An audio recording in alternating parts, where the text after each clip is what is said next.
ஓம் சாந்தி. எல்லோரும் குஷியாக இருக்கிறீங்களா?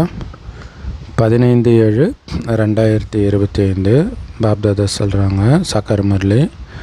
இனிமையான குழந்தைகளே, இப்போ 21 பிறவிக்கு ஆஸ்தி அடையிறதுக்கான படிப்பை இங்கே இப்போ நீங்கள் படிக்கணும். 21 பிறவிக்கு போய் படிக்கிறதில்ல, இங்கே படிக்கிறதன் மூலம் 21 பிறவிக்கான ஆஸ்தி கிடைக்கிது.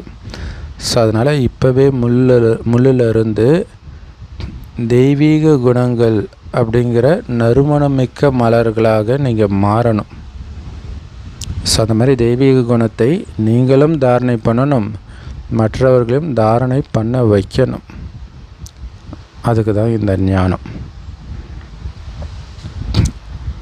ஸோ அதை எதுக்கு, என்ன இதோடைய லட்சியம் அப்படிங்கிறது தெரியணும் இல்லையா? தெய்வீக குணத்தை தாரணை பண்ணுறதுக்கு தான் இந்த படிப்பை படிக்கிறோம். எவ்வளோ தெய்வீக குணம் வந்திருக்குது, எவ்வளோ அசுர குணம் அழிஞ்சிருக்குது அப்படிங்கிறது செக் பண்ணிக்கிட்டே இருக்கணும். ஏன்னா எப்படியும் உங்களுக்கு அசுர குணத்தை தூண்டக்கூடிய சூழ்நிலையில் தான் இருப்பீங்க எங்கே இருந்தாலும். ஸோ அப்படி அசுர குணத்தை தூண்டுறவங்க கிட்ட சண்டை போடுறதுக்கு பதிலாக உங்கள் குணத்தை மாற்றுறதுல கவனம் கொடுங்க. உங்கள் குணம் மாறுவதன் மூலமாக அவங்க மாறணுமே தவிர நீங்கள் சண்டை போட்டு அவங்கள மாற்றக்கூடாது. அது ரொம்ப முக்கியமான விஷயம். ஏன்னா அது அசுர குணம், அந்த மாதிரி மாற்றுறது. அது அவங்களும் மாற மாட்டாங்க, வேறு வழி இல்லாமல் அமைதியாக இருப்பாங்க. இவன் வேறு பேயாட்டம் கத்துவானேன்ட்டு கேள்வி. எந்த குழந்தைங்களுடைய புத்தியின் பூட்டு வரிசை கிரமமாக திறந்துக்கிட்டே இருக்குது? பதில் ஸ்ரீமத் படி நடந்து கொண்டிருக்கும் குழந்தைகள் தான். அவங்களுடைய புத்தி போட்டு தான் வரிசைக்கரமாக திறந்துட்டு இருக்குது.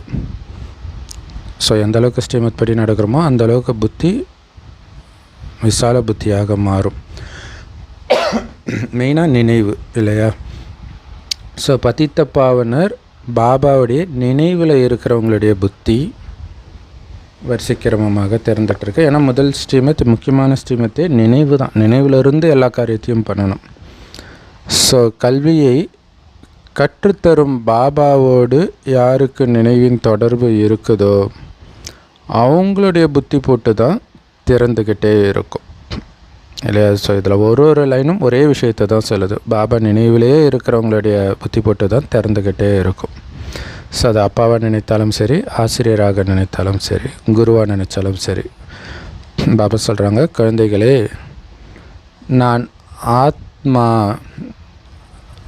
நாம் ஆத்மா சகோதரன் பாபா கிட்டேருந்து ஞானம் கேட்குறோம் அப்படின்ற பயிற்சி பண்ணுங்க.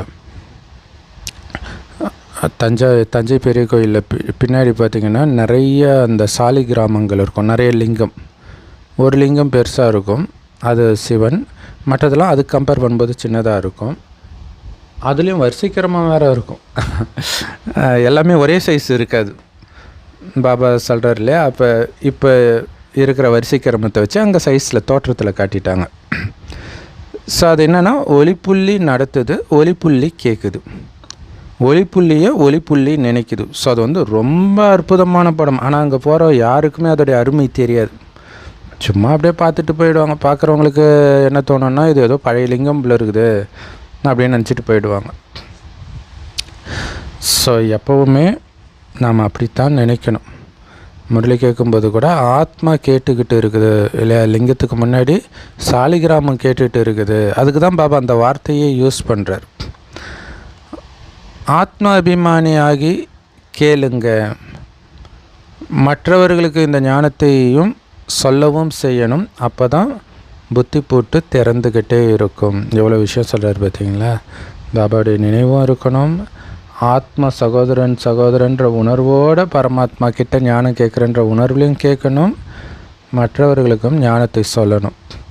இதெல்லாம் பண்ணிக்கிட்டே இருந்தால் புத்தி போட்டு திறக்கும். என்ன திறக்கும்? நான் ஆத்மா வீட்டுக்கு போகிறதுக்கு ரெடியாக இருக்கிறேன், இந்த உலகத்தில் எதுலேயும் மயங்க மாட்டேன் அப்படிங்கிறது இயல்பாகவே இருக்கும். அப்போ தான் வெளி உலக கவர்ச்சி எல்லாம் நாளுக்கு நாள் அதிகமாகிட்டே இருக்கும். அதில் மயங்காமல் இருக்கிறவங்க தான் ஜெயிப்பாங்க. லௌகிக வேலையிலே சொல்லுவாங்க.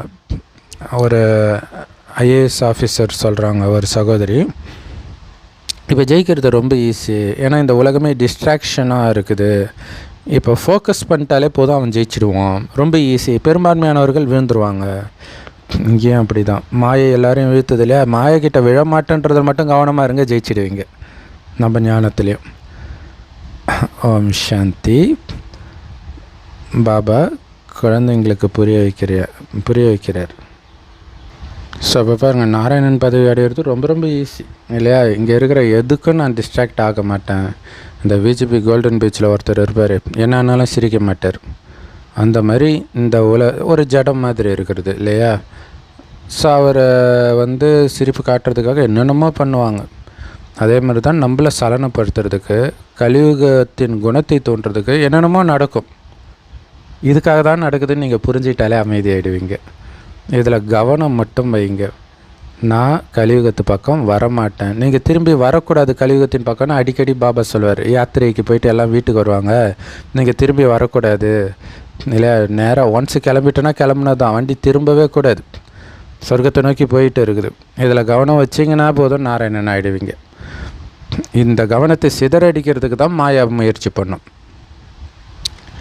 ஸோ இங்கே நீங்கள் உட்காந்துட்டு இருக்கிறீங்க அப்படின்னா சிவபாபா நினைவில் மட்டும் இருக்கணும் அப்படின்னு அர்த்தம் கிடையாது.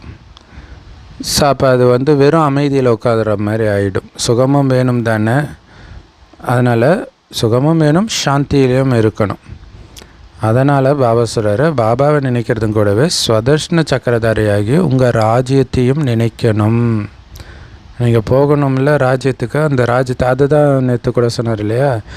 நான் ராஜ்யத்தை அடைஞ்சிட்டு இருக்கிறேன், நாராயணன் ஆகிட்டு இருக்கிறேன்ற அந்த போதை இருக்கணுன்றார்.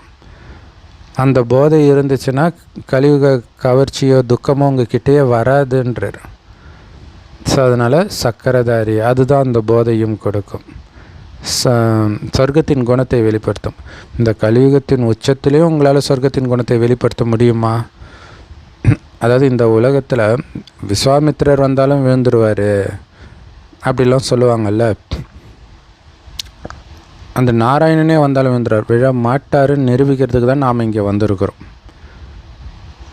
அவ்வளோ பவர் உள்ளவங்க தேவதைகள் இங்கே இருக்கிறவங்க தானே கும்பிடுறாங்க. அப்போ இங்கே இருக்கிறவங்கள மாதிரியே நீங்கள் இருந்தால் எப்படி உங்களை கும்பிடுவாங்க? அப்போ இங்கே இருக்கிறவங்கள மாதிரி நீங்கள் இருக்கக்கூடாது இல்லையா? ஸோ அதுக்காக தான் இந்த ராஜ்யத்தை நினைவு செய்கிறேன். ராஜாதி ராஜா, மற்ற ராஜாக்கள் என்னை கோயில் கட்டி வணங்குறாங்க, காலில் விழுந்து வணங்குறாங்க. அப்போ நான் எவ்வளோ உயர்ந்தவன், அந்த போதை இருக்கணும் இல்லையா? முடிஞ்சால் ஏயில் நீங்கள் தெய்வமாக சிலை வடித்து உங்கள் காலில் இன்னொரு ராஜா விழற மாதிரி வச்சுக்கோங்க. அப்போ உங்களுக்கு அந்த போதை வரும், நான் எவ்வளோ உயர்ந்தவன் அப்படின்ட்டு.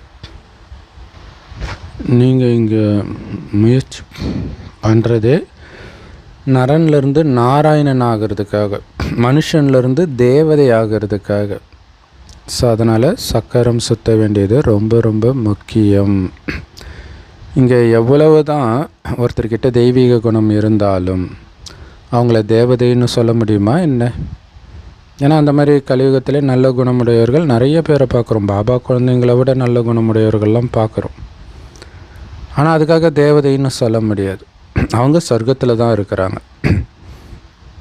அப்போ நம்மளை விட நல்ல குணமுடையவர்கள் நமக்கு டார்கெட், ரோல் மாடல்.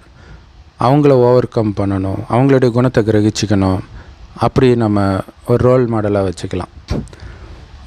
குறிப்பாக ஒரு போன தலைமுறை, அதுக்கு முன்னாடி தலைமுறை உள்ளவங்கக்கிட்டலாம் அந்த தெய்வீக குணம் அதிகமாக இயல்பாகவே இருக்கிறத நம்மளால் பார்க்க முடியும். குறிப்பாக நம்ம சின்ன வயசில் இருக்கும்போது பார்த்துருப்போம். மேபி இப்போ அவங்களுடைய குணம் கூட கொஞ்சம் மாறி இருக்கலாம். உலகத்தில் மனிதர்களுக்கு சொர்க்கத்தை பற்றியே தெரியாது, உங்களுக்கு தான் தெரியும். புது உலகத்தை தான் சொர்க்கம்னு சொல்கிறோம், இந்த பழைய உலகம் நரகம். ஸோ பாரதவாசிகளாகிய நீங்கள் தான் இதை தெரிஞ்சிருக்கிறீங்க. எந்த தேவதைகள் சத்தியுகத்தில் ராஜ்யம் பண்ணாங்களோ அவங்களுடைய சித்திரத்தையும் பாரதத்தில் தானே வச்சு வழிபடுறாங்க கோயில் கட்டி. இது உண்மையில் ஆதிசநாதன தேவி தேவதா தர்மத்துடைய சித்திரங்கள் அல்லது சிலைகள். பிறகு அந்த சித்திரங்களை பூஜை பண்ணுறதுக்காக வெளியில் எடுத்துகிட்டு போகிறாங்க. வெளியில் எங்கே போனாலும் அங்கே போய் கோயில் கட்டுறாங்க. Love you Baba. ஸோ இப்போ தெரியுதா எப்படி உலகம் ஃபுல்லாக கோயில் வந்தது, இந்து கோயிலுன்ட்டு. இல்லை, சித்திரம் கையில் வச்சுருப்பாங்க, எங்கே போனாலும் அங்கே போய் கோயிலை கட்டிடுறாங்கன்றார். இப்போவும் மலேசியா, சிங்கப்பூர் எல்லா இடத்துலையுமே இந்துக்கள் கோயில் கட்டிக்கிட்டு தான் இருக்கிறாங்க. முஸ்லீம் நாட்டிலே கோயில் கட்ட தான் செய்கிறாங்க. ஸோ ஒவ்வொரு மதத்துக்கும் உள்ள அது தனி சிறப்பு இல்லையா? அவங்க எப்படி இங்கே வந்து மசூதி சர்ச் கட்டுறாங்களோ அதேமாதிரி இந்துக்களும் அங்கே போய் எங்கெல்லாம் போகிறாங்களோ அங்கே கட்டிடுறாங்க. ஒவ்வொரு மதத்தை சார்ந்தவர்களும் எங்கே போனாலும் தங்களுடைய சித்திரங்களுக்குத்தான் பூஜை செய்கிறாங்க. எந்தெந்த கிராமங்களின் மீது இது சூப்பரில் முஸ்லீம் நாட்டுக்கு போகிறதுனால போய் அவங்க போய் முஸ்லீமாக மாறிடுறது கிடையாது. அவங்க தெய்வத்துக்கு தான் அவங்க பூஜை பண்ணுறாங்க. அதே மாதிரி கிறிஸ்தவர்கள் வந்து ஒரு கிராமத்தை பிடிக்கிறாங்க அப்படின்னா உடனே அங்கே சர்ச் கட்டுவாங்க. ஸோ ஒரு விதத்தில் இது ஒரு யுத்தம் மாதிரி தான். அதனால தான் அந்த மதம் மாற்றத்தை தடுக்கிறாங்க இல்லையா? அப்போ வந்து நாட்டை பிடிச்சி இது பண்ணுவாங்க. இப்போ அப்படியே மதம் மாற்றிட்டா அங்கே அப்படியே சர்ச்சு வந்துடும். ஒவ்வொரு தர்மத்தின் சித்திரங்களும் பூஜை பண்ணுறதுக்காக அவங்கவுங்களுக்கு தனித்தனியாக இருக்குது. இதுக்கு முன்னாடி இதெல்லாம் உங்களுக்கும் தெரியாமல் தான் இருந்துச்சு. நாம் தான் இந்த தேவதையாக இருந்தோம் அப்படின்னு நமக்கு தெரியாமல் இருந்தது. நாம் ஏதோ தனி மாதிரியும் தேவதைகள் வேறு யாரோ மாதிரி நினச்சி அவங்களுக்கு பூஜை பண்ணிட்டு இருந்தோம். ஆனால் மற்ற தர்மத்தை சார்ந்தவர்களுக்கு தெரியும், இவர் நம்முடைய தர்மஸ்தாபகர் கிறிஸ்து, நாம் அவரை ஃபாலோ பண்ணுற கிறிஸ்தவர்கள் அல்லது புத்தரை ஃபாலோ பண்ணுற பௌத்தியர்கள் அப்படின்னு அவங்களுக்கு தெரியும். ஆனால் நமக்கு தான் தெரியாது, நாம் நம்மையே தான் பூஜை பண்ணுறோன்ட்டு. இந்த இந்து ஜனங்கள் தங்களுடைய தர்மத்தை மறந்துட்டாங்க. அதனால் தன்னை ஹிந்துன்னு சொல்லிக்கிறாங்க. அதனால தான் தேவதைகளுக்கு பூஜை பண்ணுறாங்க. தானே தேவதை தான் தெரிஞ்ச தேவதைக்கு பூஜை பண்ண மாட்டாங்க இல்லையா? நாம் ஆதி சனாதன தேவி தேவதா தர்மத்தினர் அப்படின்னு கூட யாரும் புரிஞ்சிக்கிறது கிடையாது. அப்போ நாம் நம்முடைய பெரியவர்களைத்தான் பூஜிக்கிறோம். இது அஞ்ஞானத்திலே சொல்லுவாங்க, இவங்க ஏற்கனவே வாழ்ந்த ராஜாவாக இருப்பாங்க, பூஜை பண்ணுறோன்ட்டு. அது உண்மையும் கூட. கிறிஸ்தவர்கள் ஒரு கிறிஸ்துவத்தான் பூஜிக்கிறாங்க. ஆனால் நமது தர்மம் எதுன்னே தெரியல பாரதவாசிகளுக்கு. இப்போ பாருங்களேன், அங்கே இருக்கிற அத்தனை பேரும் பூஜை பண்ணுறோன்னா எவ்வளோ உயர்ந்தவர்கள். மற்ற தர்மஸ்தாபகர்களை எல்லாரையும் விட உயர்ந்தவர்கள் தேவதைகள். அதனால தான் அத்தனை பேருக்கும் கோயில் கட்டி கும்பிட்றோம். ஆனால் பாரதவாசிகளுக்கு தன்னுடைய தர்மம் எதுன்னே தெரியல. அதை யார் எப்போ ஸ்தாபனை பண்ணாங்கன்னு தெரியல. பாபா சொல்கிறாரு, இந்த பாரதத்துடைய ஆதிசனாதன தேவி தேவதா தர்மம் எப்போ மறைஞ்சிடுதோ அப்போ அதை ஸ்தாபனை பண்ணுறதுக்காக மறுபடியும் நான் வருகிறேன், மறுபடியும் ஸ்தாபனை பண்ணுறதுக்காக வரேன். ஸோ இதுதான் அதர்மம் மேலோங்கும்போது அதர்மத்தை அழித்து தர்மத்தை நிலைநாட்ட அப்படிங்கிறது. என்னென்னா, இங்கே தர்மன்றது ஆதிசநாதன தேவி தேவதா தர்மத்தின் அனைத்து குணமும் அழியும் போது வரார். தர்மம் அதர்மம் மாறும்போது அதை அழித்து மீண்டும் தர்மமாக நிலைநிறுத்த வருகிறார். இந்த ஞானம் இப்போ தான் உங்கள் புத்திக்கு கிடச்சிருக்குது. இதுக்கு முன்னாடி எதுவுமே தெரியாமல் பக்தி மார்க்கத்தில் சித்திரங்களை வச்சு பூஜை பண்ணிக்கிட்டே இருந்தீங்க குழந்தைங்க மாதிரி. தெரியாமல் பண்ணால் அது பொம்மை விளையாட்டு தானே. இப்போ நாம் தெரிஞ்சுக்கிட்டோம், நாம் இப்போ பக்தி மார்க்கத்திலிருந்து வெளியேறிட்டோம். பிராமண குல பூஷணர்களாகிய உங்களுக்கும் சூத்திர குலத்தினருக்கும் இரவு பகலுக்கான வித்தியாசம் இருக்குது இல்லையா? பிராமண குல பூஷணர்கள், பிராமண குலத்தின் அலங்கார விளக்குகள். நீங்கள் எப்படி சொல்கிறார் பாருங்கள், அலங்கார விளக்குகள்னு நம்மளை சொல்கிறார். ஸோ மற்றவர்கள் சூத்திர குலம். ரெண்டு பேருக்கும் இரவு பகலுக்கான வித்தியாசன்றார். நீங்கள் அலங்காரமாக இருக்கிறீங்க, அவங்க அலங்கோலமாக இருக்கிறாங்க. எவ்வளோ பெரிய வித்தியாசம். ஒருத்தன் தண்ணி அடிச்சுட்டு சாக்கடையில் விழுந்து கிடக்கிறான்னா அவனுக்கு நமக்கு வித்தியாசம் தெரியும்ல. அந்த மாதிரி எல்லாம் சாக்கடையில் விழுந்து கிடக்கிறாங்க. நீங்கள் குளிச்சுட்டு அழகாக மேக்கப் போட்டு அலங்காரம் பண்ணிட்டு இருக்கிறீங்க. எவ்வளோ பெரிய வித்தியாசம் குணத்தில் சொல்கிறேன். அதான் இரவு பகலுக்கான வித்தியாசம் இருக்குதுன்றார். இந்த விஷயத்தையே நீங்கள் இப்போ தான் புரிஞ்சுக்கிறீங்களே தவிர சத்தியுகத்தில் புரிஞ்சிக்க மாட்டீங்க. ஏன்னா அங்கே சூத்ரர்கள்னு ஒருத்தங்க இருந்தாங்கன்னு கூட தெரியாது. ஸோ இந்த வித்தியாசத்தை எல்லாம் நம்ம இப்போ தான் புரிஞ்சுக்கிறோம். சத்தியுகத்தில் இந்த புரிதல் இருக்காது. ஏன்னா இப்போ தான் பாபா இதை புரிய வைக்கிறார். ஆத்மாக்களுக்கு இந்த ஞானத்தை கொடுக்குறார். பழைய உலகம், புது உலகம், இதை பற்றி பிராமணர்களை தவிர யாருக்கும் தெரியாது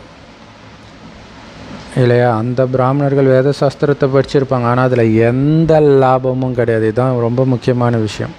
உண்மையிலே நம்ம இதை நினச்சி பெருமைப்படணும். அந்த பிராமணர்கள்னால் அந்த சத்சங்கம் பண்ணுறாங்க இல்லையா, ராமாயணம் மகாபாரதம் எதோ, ஆனால் அவங்க கேட்குற கேள்விக்கு அவங்களால பதில் சொல்ல முடியாமல் திணறதை நம்ம பார்க்குறோம். இப்போ நேற்று என்னது கீதையை கிருஷ்ணர் சொல்லலையா அப்படின்ற தலைப்பில் ஜென்ரல் வீடியோ போட்டிருக்கிறோம். அவசியம் பாருங்கள். கரெக்டாக பாபா கீதையின் பகவான் யாருன்னு நிரூபிக்கிறதுல தான் உங்களுக்கு இது இருக்குதுன்னும் பொழுது அப்படி ஒரு வீடியோவை அவங்க க்ரியேட் பண்ணுறாங்க. கீதை மகாபாரதத்தின் இடைச்செருகலான்ட்டு. ஸோ இது நமக்கு ஒரு வாய்ப்பு இல்லையா? ஸோ அது போட்டிருக்கிறோம். அப்போ அவர் ரங்கராஜ் பாண்டே கேட்குற கேள்விக்கு துஷ்யந்த் ஸ்ரீதர் திணறார். அந்த பதில் சொல்லாமல் ஏதோ மழுப்புறார். ஆனால் நமக்கு அதுக்கு தெளிவாக பதில் தெரியுது. ஆனால் அவர் சொல்கிறது தான் பார்ப்பாங்க, நம்ம சொல்கிறத பார்க்க மாட்டாங்க. என்ன பண்ணுறது? அது ட்ராமா. சரி. பட் ஆனால் நம்ம திரும்ப திரும்ப திரும்ப சொல்கிறோம். நிறைய பேர் இதை பற்றியே வீடியோ போடுறோம் பாபா குழந்தைங்க அப்படின்னா கண்டிப்பாக ரீச் ஆகிடும். ஸோ அதை அவசியம் பாருங்கள். உங்களுக்கும் நிறைய ஐடியா கிடைக்கும். அதை வைத்து நீங்களும் வீடியோ போடலாம். சரி. ஏன்னா பழைய உலகத்தை பற்றி புது உலகத்தை பற்றி எத்தனை வருஷம் எல்லாமே நமக்கு தான் தெரியும். பழைய உலகத்தில் ஏராளமான மனிதர்கள் இருக்கிறாங்க. இப்போ தான் இல்லையா, நிறைய மனிதர்கள், நிறைய பிரிவு வேறு, ஒற்றுமையாகவும் கிடையாது. அதனால் இங்கே மனிதர்கள் எவ்வளோ சண்டை போட்டுட்டு இருக்கிறாங்க பாங்க. அதனால தான் பாபா சொல்கிறார், உறவுகள் அதிகரிக்க அதிகரிக்க உங்களுக்கு பிரச்சனைன்றார். அதனால தான் உறவுகளையே வளர்த்துக்காதீங்க அப்படிங்கிறார். எவ்வளோ சண்டை போட்டுட்டு, ஏன்னா சம்ஸ்காரம் அப்படி இருக்கும். ஒரு விஷயத்தை 5 பேர் 5 விதமாக பார்ப்பாங்க. ஸோ அதுதான் பிரச்சனையே. ஏன்னா இது முள் நிறைஞ்ச காடு, முள் மாதிரி குத்திக்கிட்டே இருப்பாங்க, துக்கம் கொடுத்துக்கிட்டே இருப்பாங்க. நாம் கூட இதுக்கு முன்னாடி முள்ளாக இருந்து மற்றவர்களுக்கு துக்கம்தான் கொடுத்தோம். அது நமக்கு தெரியாமல் இருந்துச்சு, இப்போ நமக்கு தெரியுது. இப்போ பாபா நம்மளை மலராக மாற்றிட்டு இருக்கிறார். ஸோ இந்த மலராக மாற்றுறாருன்றது தான் இந்து தெய்வங்கள் கையில் எப்போவுமே மலர் இருந்துக்கிட்டே இருக்கும். குறிப்பாக தாமரை மலர் இருக்கும். விலகி இருக்கிறதுன்றது ஒரு அர்த்தம், இன்னொன்று மலராக இருக்கிறன்றது ஒரு அர்த்தம். முட்கள் இந்த மனமுள்ள மலர்களுக்கு வணக்கம் செய்கின்றனர். எப்படி சூப்பராக சொல்கிறார் இல்லையா? மனமுள்ள மலருக்கு முள் வணங்குது அப்படின்னு சொல்கிறார். இந்த ரகசியத்தை ஒரு விதத்தில் ரோஜா பூச்செடி அப்படி தானே இருக்கும். ரோஜா மேலே இருக்கும், கீழே முள் இருக்கும். அப்போ அது ஒரு வணங்குற மாதிரி தானே. இந்த ரகசியத்தை இப்போ தான் நீங்கள் புரிஞ்சிருக்கிறீங்க. நாம் தான் தேவதையாக இருந்தோம். ஸோ அப்படி மலராக தேவதையாக நாம் தான் இருந்தோன்றது இப்போ தான் புரிஞ்சுக்கிறோம். அப்புறம் முள்ளாயிட்டோம். இப்போ மறுபடியும் மனமுள்ள மலர்களாக பிராமணர்களாக ஆகியிருக்கிறோம். ஏன்னா தேவதைகளை விட உயர்ந்தவர்கள் பிராமணர்கள்னால் அதை விட உயர்ந்தவர்களாக உங்களை நீங்கள் உணரணுன்றதுக்காக தான் பாபா சொல்கிறார். அந்த குணம் இருக்கணும். கலியுகவாசிகளோட சமமாக இருக்கக்கூடாது. கலியுக குணத்தை பாபா குழந்தைங்களே வெளிப்படுத்தினாலும் அப்போதைக்கு அவங்க கலியுகவாசின்னு புரிஞ்சுட்டு நம்ம சிரிச்சிட்டு விலகி இருக்கணும். இல்லாட்டினா நம்ம குணம் கெட்டு போயிடும். ஸோ பாபா புரிய வைக்கிறாங்க, இது ட்ராமா. இதுக்கு முன்னாடி இந்த ட்ராமா சினிமா இதெல்லாம் கிடையாது இல்லையா? இவை கூட இப்போதுதான் உருவாக்கப்பட்டிருக்கிறது. எதற்காக உருவாக்கப்பட்டிருக்கிறது அப்படின்னா, பாபா உதாரணம் சொல்வதற்கு சுலபமாக இருக்குது. எதுக்காக? இந்த ட்ராமாவை வச்சு சொல்கிறதுக்கு. அதுக்காகத்தான் இந்த சினிமா எல்லாமே உருவாக்கப்பட்டிருக்கிறது. ஆக்சுவலி இப்போது பாபா வர்றதுக்கு முன்னாடி ஒரு உலகம் இருந்துச்சு இல்லைங்களா? பாபா வந்ததுக்கப்புறம், அதாவது 1936க்கு அப்புறம் சயின்ஸோட வளர்ச்சி அதிவேகத்தில் இருக்கிறத நம்ம பார்க்குறோம். அது எல்லாமே எதுக்காக அப்படின்னா, பாபாவுடைய இந்த ஞானம் மக்களுக்கு போய் சேரணும் அப்படிங்கிறதுக்காகத்தான். எல்லாமே ஒரு விஷயத்தையும் நம்ம எதை பார்த்தாலுமே, நம்ம கண்ணில் பார்க்குற எல்லா விஷயத்தையுமே பாபாவோட பாயிண்ட்ஸோடு அதை நம்ம ஒப்பிட்டு பார்க்கும்பொழுது தான் புரிய வரும், இது பாபா நமக்காக உருவாக்கப்பட்டிருக்கிற ஒரு விஷயம் அப்படிங்கிறது.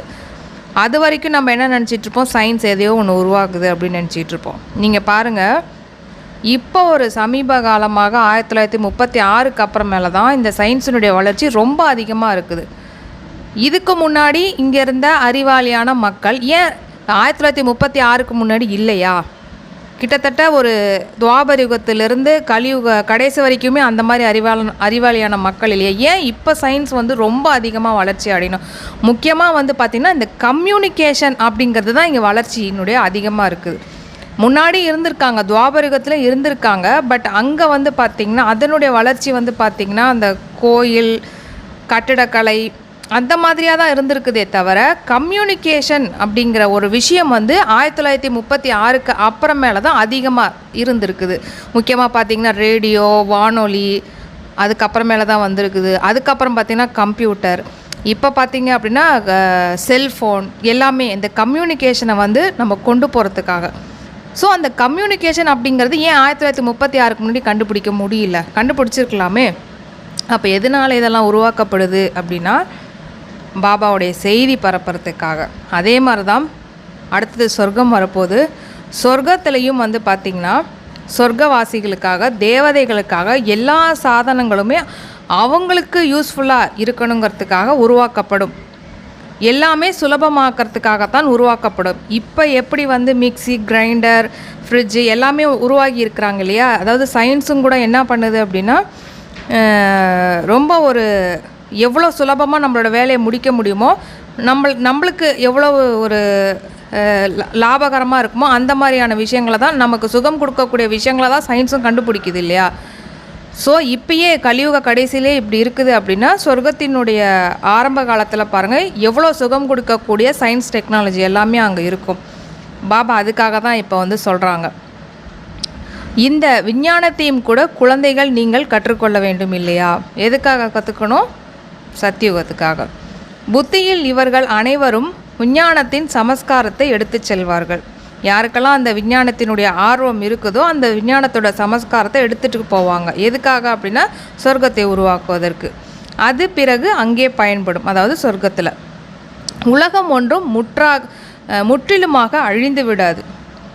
ஃபுல்லாகவே இந்த பூமியே அப்படியே வெடித்து சிதறி ஒன்றுமே இல்லாமல் ஆக போகிறது அப்படியெல்லாம் கிடையாது. அங்கங்கே விநாசம் நடந்துக்கிட்டே இருக்குமே தவிர, ஒரு சில இடங்களில் மனிதர்கள் வாழ்ந்துக்கிட்டு தான் இருப்பாங்க.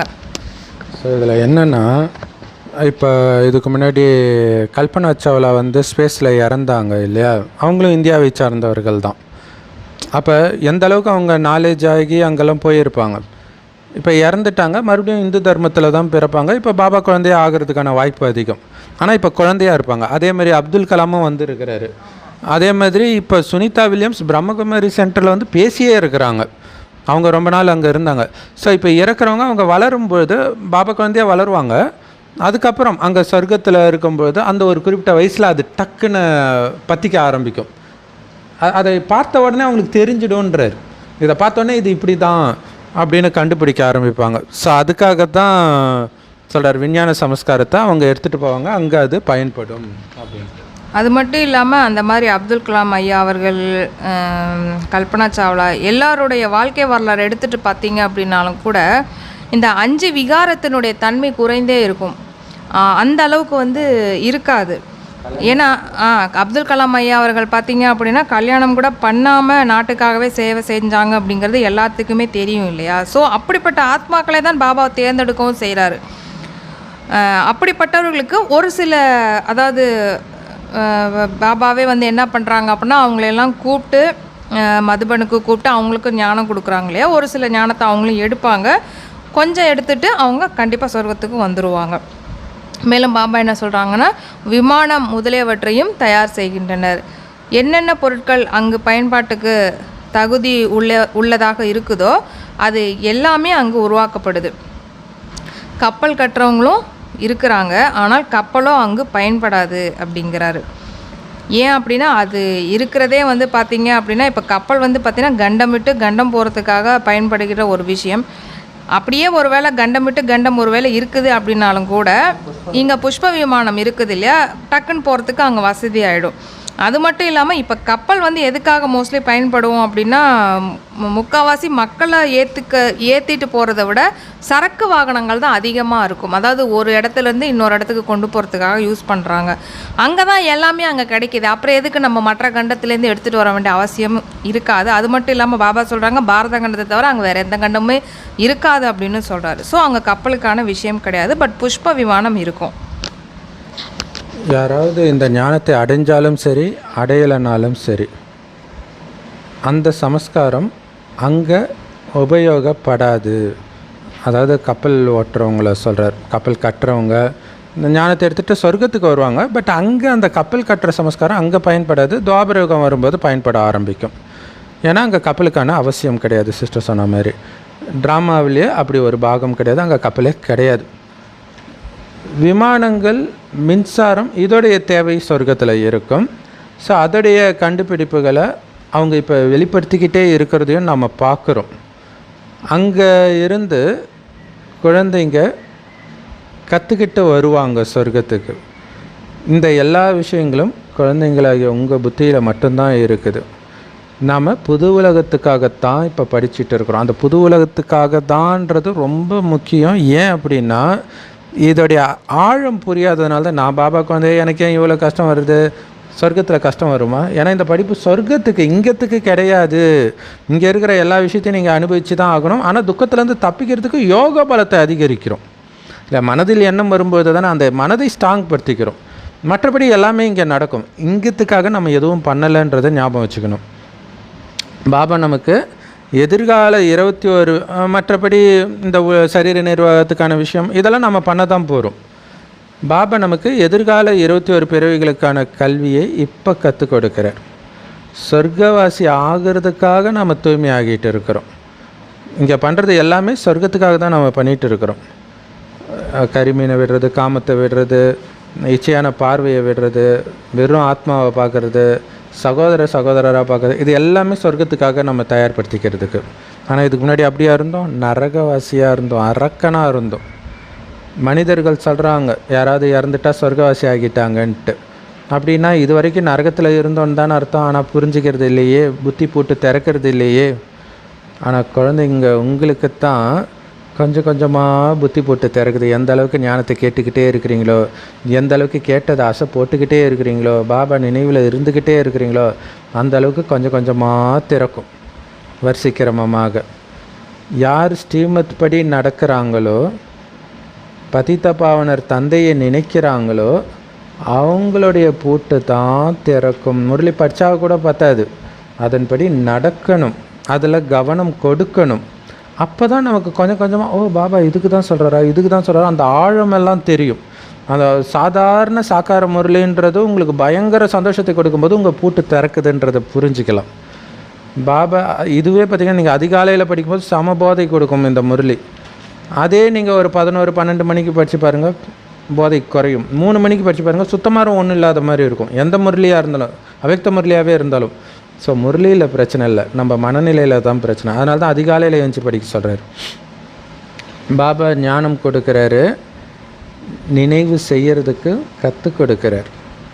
டீச்சர் இல்லையா, டீச்சர் கண்டிப்பாக கற்றுக் கொடுக்க தான் செய்வாங்க. எந்த அளவுக்கு டீச்சரோடவும் படிப்போடவும் உங்களுடைய புத்தி இணைஞ்சு இருக்குதோ, யோகம் இருக்குதோ, அந்த அளவுக்கு உயர்ந்த பதவி அடைவீங்க.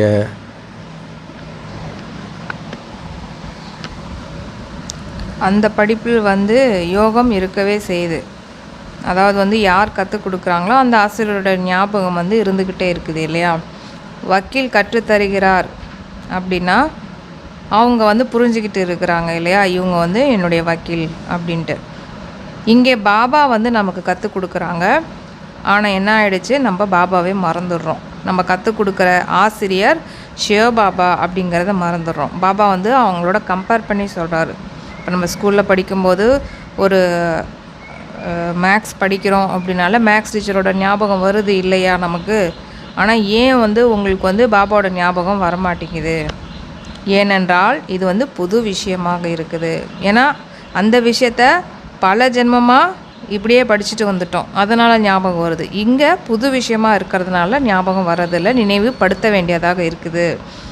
தேகத்தை நினைவு செய்கிறது அப்படிங்கிறது ரொம்ப சுலபமாக இருக்குது. அடிக்கடி தேகம் வந்து என்ன ஆகிடுது, நினைவுக்கு வந்துடுது. நான் ஆத்மா அப்படிங்கிறது தான் மறந்து போயிடுது. ஏன்னா அது நமக்கு பழக்கமில்லாத விஷயமா இருக்குது இல்லையா. ஒரு விதத்தில் நிறைய பேருக்கு தோணும்ல, பாபாவை நான் பார்க்கல, நல்லது நமக்கு. ஏன்னா பார்த்துருந்தா பிரம்ம பாபா ஞாபகம் தான் வந்துடும். ஏன்னா பிரம்ம பாபா தானே எதிர இருக்கிறாரு. இப்போ நம்ம பார்க்காம இதை படிக்கிறதுனால சில விஷயத்தை நம்ம மிஸ் பண்ணாலும் கூட ஒளிப்புள்ளி தான் சொல்லி கொடுத்துட்டு இருக்கிறாருன்றது அவங்கள விட நமக்கு ஈஸியாக பதியும். அதுதான் புது விஷயன்றாரு. தேகதாரியை நினைக்கிறது ஈஸி. உண்மைதாங்க பிரதர். மேலும் பாபா சொல்கிறாங்க, ஆத்மாக்களாகிய நமக்கு பாபா வந்து புரிய வைக்கிறாங்க, நாம் வந்து ஆத்மாக்கள், சகோதரர்கள். பாபாவோ தம்மை அறிந்திருக்கிறார். அதாவது பாபா அவரை பற்றி அவருக்குமே தெரியும், நாம் பரமாத்மா அப்படின்னு. அது மட்டும் இல்லாமல் ஆத்மாக்களுக்கும் கற்றுக் கொடுக்குறாரு. அதாவது நீங்கள் யார், நீங்கள் ஆத்மாவுடைய குணங்கள் என்ன, அதனுடைய ஸ்திதி எப்படி இருக்கும் அப்படிங்கிற விஷயங்கள் எல்லாமே நமக்கு அமர்ந்து புரிய வைக்கிறாரு. இதை வந்து ஆத்மா தான் வந்து நம்ம சரீரத்தினுடைய காதுகளால் இந்த விஷயங்களை எல்லாத்தையுமே கேட்குது. சொல்பவர் யார்? பரமபிதா பரமாத்மா. அவர் வந்து சுப்ரீம் ஆத்மா, மிக மிக மேலான ஆத்மா அப்படின்னு சொல்லப்படுது.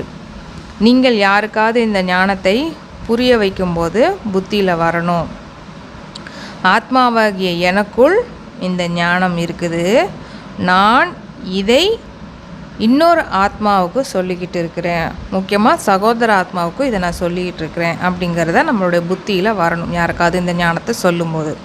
அது மட்டும் இல்லாமல் இந்த வாய் மூலமாக இந்த ஞானத்தை மற்றொரு ஆத்மாவுக்கும் நான் சொல்லிகிட்டு இருக்கிறேன், அவங்களுடைய காதுகள் மூலமாக இந்த ஞானத்தை அந்த ஆத்மா கேட்குது அப்படிங்கிறதையும் நம்ம பார்க்கலாம். நாம் பாபாவிடம் என்ன கேட்டோமோ அதை வந்து நம்மளுடைய சகோதர ஆத்மாவுக்கு சொல்கிறோம். இது முற்றிலும் புது விஷயம் இல்லைங்களா. நீங்கள் மற்றவங்களுக்கு கற்பிக்கும்போது ஆத்மா அபிமானி ஆகி கற்றுத்தருவதில்லை. என்ன ஆகிடுது, தேகத்தை பார்க்கறதுனால எல்லாமே மறந்துடுது. நம்ம சகோதர ஆத்மாவுக்கு இந்த ஞானத்தை சொல்லி கொடுக்குறோம் அப்படிங்கிறத மறந்து போய் ஒரு தேகத்துக்கு சொல்லிகிட்டு இருக்கிறோம் அப்படிங்கிற மாதிரி நமக்கு ஞாபகம் வந்துடுது. அந்த ஆத்மா அபிமானிங்கிற ஸ்திதியிலேருந்து நம்ம வெளியில் வந்துடுறோம், மறந்துடுறோம். குறிக்கோளும் இருக்குது இல்லையா.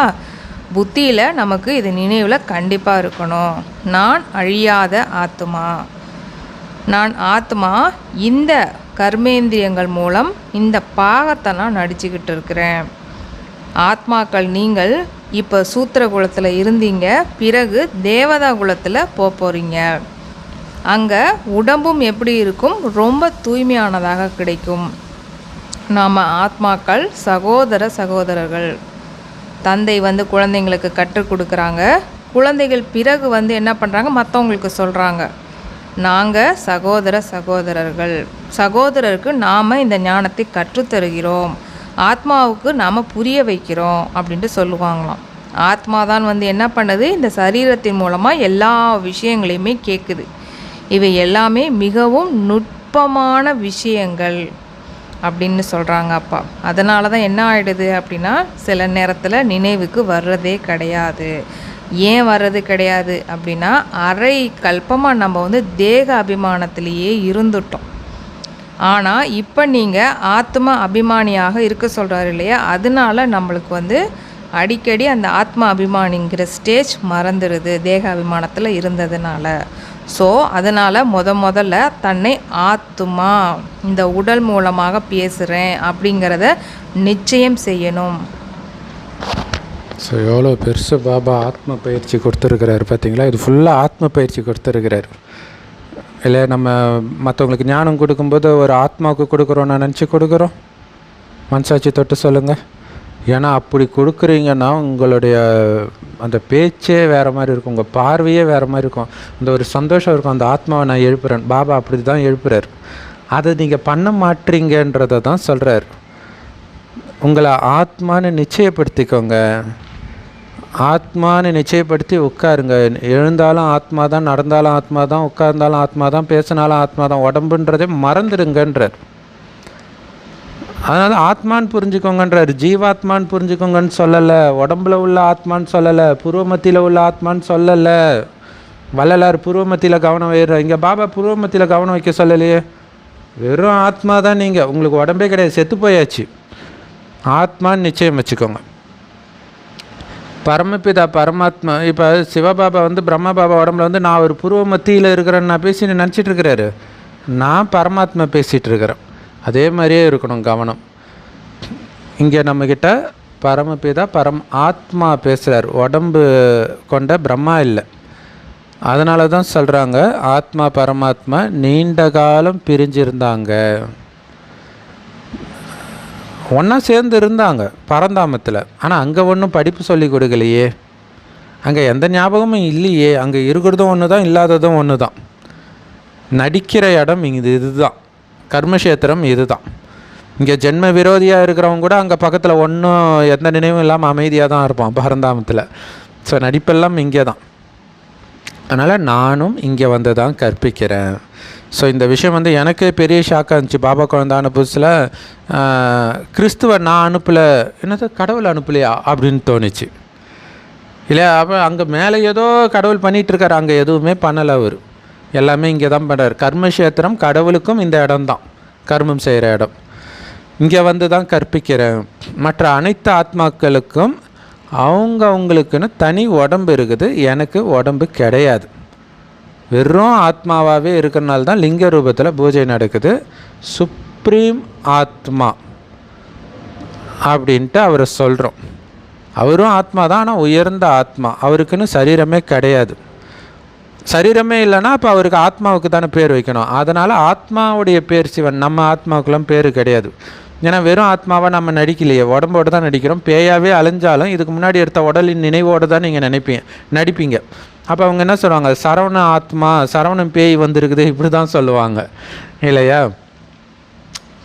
ஏன்னா அந்த உடல் உணர்வில் நீங்கள் இருக்கிறீங்க. இந்த சரீரம் என்னது கிடையாது, இது பிரம்மாவோடது அப்படின்னு உங்களுக்கு தெரியும் தானே. நான் சுப்ரீம் ஆத்மா, என்னோட மகிமை தனிப்பட்டது. இதோடைய நினைவு பார்த்திங்கன்னா நிறைய பூஜை பண்ணும்போது இந்து மதத்தில் ஒரு கலசத்தில் தண்ணி வச்சு மேலே தேங்காய் வச்சு ஆவாகனம் பண்ணுவாங்க. சாமி அதுக்குள்ளே வர வைக்கிறது. உள்ளே பஞ்ச தத்துவத்துக்கான விஷயம், உள்ள தண்ணி இதெல்லாம் போட்டு வச்சுருக்கிறாங்க. அந்த மாதிரி பஞ்ச தத்துவத்தினாலான உடல் கொண்ட பிரம்மா உடலுக்குள் சிவபாபாவை வர வைக்கிறோம். அவராக வரார், பட் அது வர வைக்கிறதுன்னு போட்டிருக்கிறாங்க. பட் தாதி உடம்புல பாபா மீட்டில் அவ்யக்த முரளி அப்போ நம்மளும் யோகா பண்ணுவோம் பாபா வரணுன்ட்டு. ஸோ அந்த பழக்கம் நீங்கள் பண்ணாலும் பண்ணாட்டினாலும் பாபா வந்துடுவார். பட் ஆனால் அந்த பழக்கம் பக்தி மார்க்கத்தில் வருது பாருங்கள். நான் சுப்ரீம் ஆத்மா, என்னோட மகிமை தனிப்பட்டது. ஆக்சுவலாக ஒவ்வொருத்தருடைய மகிமையுமே தனித்தனி தான். அப்படி இருக்கும்போது கடவுளும் உயர்ந்ததிலும் உயர்ந்தவர். அவரை போய் மனிதர்களோட கம்பேர் பண்ண முடியுமா? கிருஷ்ணரோட கம்பேர் பண்ண முடியுமா? பரமபிதா பரமாத்மா இந்த பிரம்மா மூலமாக ஸ்தாபனை பண்ணுறார். அவரும் ஞானக்கடல், மனித சிருஷ்டியினுடைய விதை வடிவமாக இருக்கிறார். மேலும் அவர் சத்தியமானவராகவும் இருக்கிறார், சைத்தன்யமானவராகவும் இருக்கிறார், அதாவது உயிரோட்டமானவராகவும் இருக்கிறார். ஒரு ஆத்மா அப்படிங்கிறதுனால அவருக்கு உடல் இல்லை அப்படிங்கிறதுனால அவர் உயிரோட்டமாக இல்லாதவர் அப்படின்னு சொல்லிட முடியாது இல்லையா. பட் அவரோட நடிப்பு நடிக்கிறதுக்கு ஒரு உடல் தேவைப்படுது. ஏன்னா வாய் மூலமாக பேசுகிறதுக்கு ஒரு வாய் தேவைப்படுது. ஏன்னா பேசும்போது தான் இந்த சரீரத்தின் மூலமாக தான், நம்ம இந்த காதுகள் மூலமாக தான் கேட்கப்படுது இல்லையா. ஸோ அதனால் ஒரு வாய் தேவைப்படுது. அதனால் பிரம்மா பாபாவின் உடலை அவர் எடுக்க வேண்டியதாக இருக்குது. மற்றும் ஆனந்தம், சுகம், சாந்தியின் கடலாகவும் இருக்கிறாங்க. இது பாபாவோட மகிமையாக இருக்குது. குழந்தைகளுக்கு உலகிய தந்தையின் ஆஸ்தி பற்றி எல்லாத்துக்குமே தெரியும் இல்லையா? நம்முடைய தந்தையிடம் அந்த தொழிற்சாலை இருக்குது, இந்த மில் உள்ளது, நஷா உள்ளது அல்லவா? அதாவது லௌகிக்க அப்பா கிட்டேருந்து நம்ம சொத்து வாங்கிறது அப்படிங்கிறது எல்லாத்துக்குமே தெரியும். ஒரு பணக்கார தந்தை இருக்கிறாங்க அப்படின்னா அந்த குழந்தை அங்கே பிறந்துச்சு அப்படின்னா அந்த அந்த பணக்கார அப்பாவோட சொத்து எல்லாமே அந்த குழந்தைக்கு தான் வரும் அப்படிங்கிறது தெரியும். ஆனால் அது ஒரு பிறவிக்கு தான் இல்லைங்களா? ஆனால் இங்கே சொத்து அடையிறது எப்படின்னு பாபா சொல்கிறாரு அப்படின்னா, தொழிற்சாலைங்கிறது. தொழிற்சாலைன்னா என்னது? தொழிற்சாலையில் ப்ராடக்ட் நம்ம உற்பத்தி பண்ணிக்கிட்டே இருப்போம் நம்ம இல்லையா? ஒரு தடவை உற்பத்தி பண்ணிவிட்டு ஸ்டாப் ஆக போகிறது கிடையாது, உற்பத்தி பண்ணிக்கிட்டே இருப்போம். அது மாதிரி நம்மளுடைய சொத்து அப்படிங்கிறது 21 பிறவிக்கு வரப்போகுது இல்லைங்களா? ஸோ அப்போ அது என்னது, அதனுடைய சொத்தினுடைய மதிப்பு எப்படி இருக்குது? தொழிற்சாலை மாதிரி பெருகிக்கிட்டே இருக்குது. அந்த மாதிரியான நஷா நம்மக்கிட்ட இருக்குதா அப்படின்ட்டு கேட்குறாரு. அப்படிப்பட்ட தொழிற்சாலையுடைய ஆஸ்திக்கு சொந்தக்காரர் தான் நீங்கள். அப்படிப்பட்ட ஆஸ்திக்கு எஜமானன் ஆக போகிறீங்க. இந்த ஆஸ்தியோ ஒரு தடவை தான் நமக்கு கிடைக்கிது. தந்தையிடம் என்ன ஆஸ்தி உள்ளது என்பதை கேட்டீங்க இல்லையா? சூப்பர் சிஸ்டர், செம சூப்பர் இல்லையா? பாபா தொழிற்சாலையே கொடுத்துட்டார். 21 பிறவிக்கு தேவையான எல்லாத்தையும் நீயே உற்பத்தி பண்ணிக்கோ அப்படின்ட்டு. ஆத்ம பயிற்சியில் இருக்கிறதும் மற்ற எல்லாத்துல இருந்தும் கலியுக கவர்ச்சியில் இருந்தெல்லாம் விலகிறது தான் அந்த தொழிற்சாலை. 21 பிறவிக்கு உற்பத்தி ஆகிட்டே இருக்க போகுது. அந்த ஆஸ்தியை கொடுக்குறார்.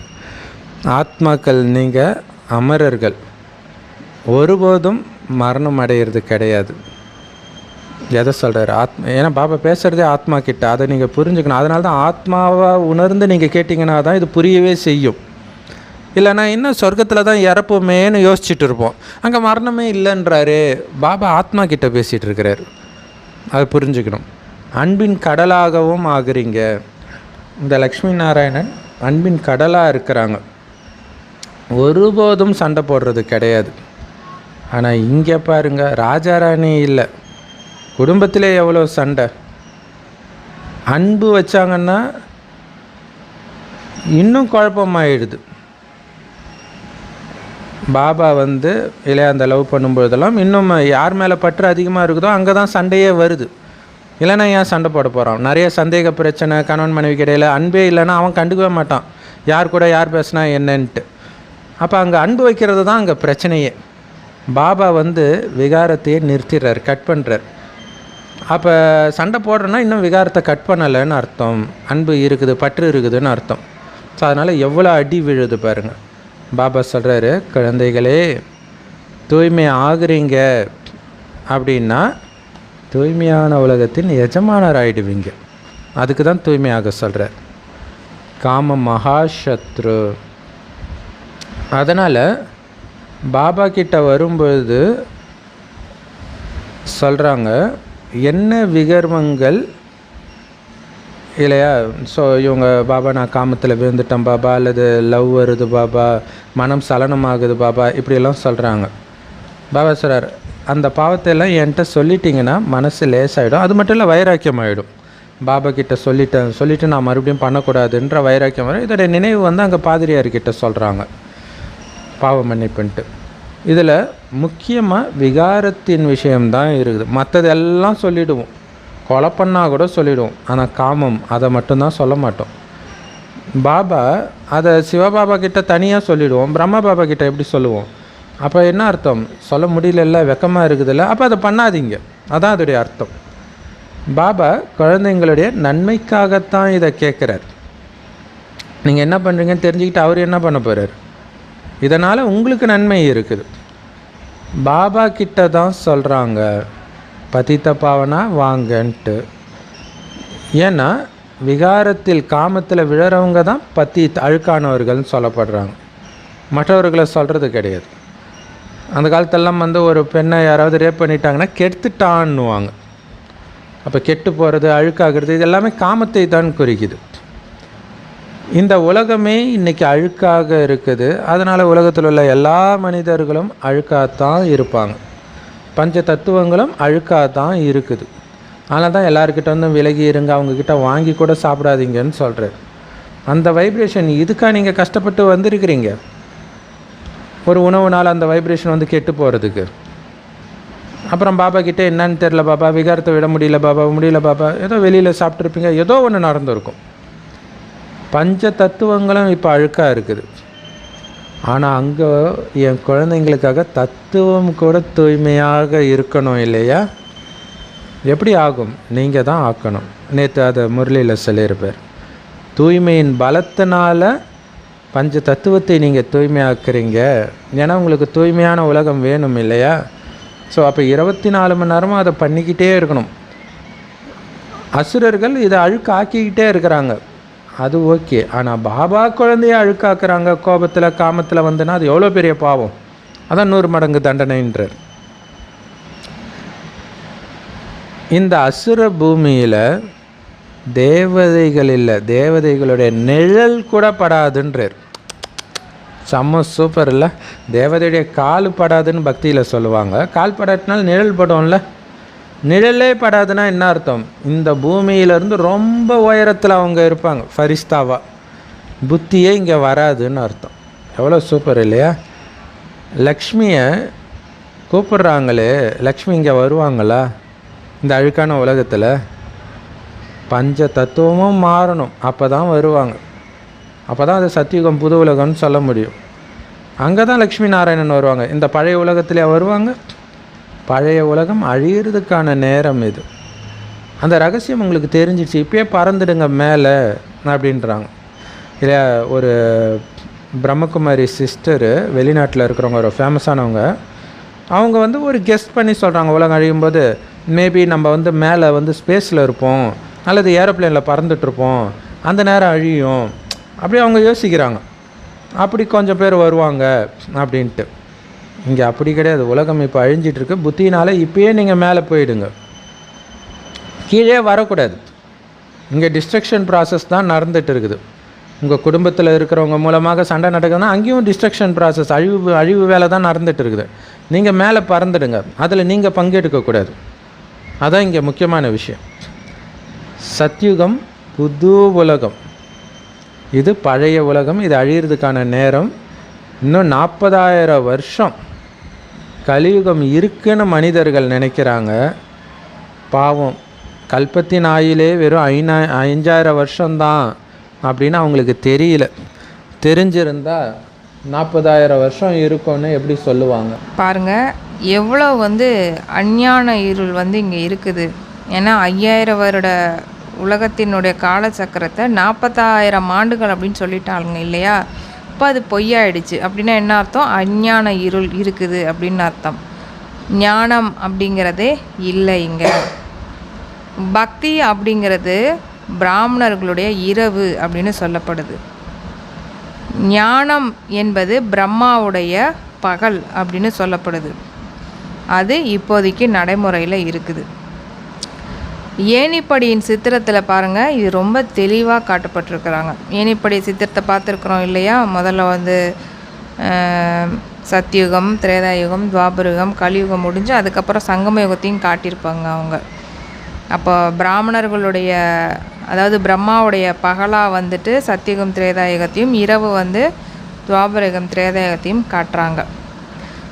அப்போ ஞானத்தினுடைய இருள், அங்கே ஞானமே இல்லை, அதர்மம் தான் ஓங்கி இருக்குது அப்படின்னாலே அது வந்து இரவு அப்படின்னு தான் அர்த்தம். இரவு அப்படிங்கிறதுனால என்ன அர்த்தம்?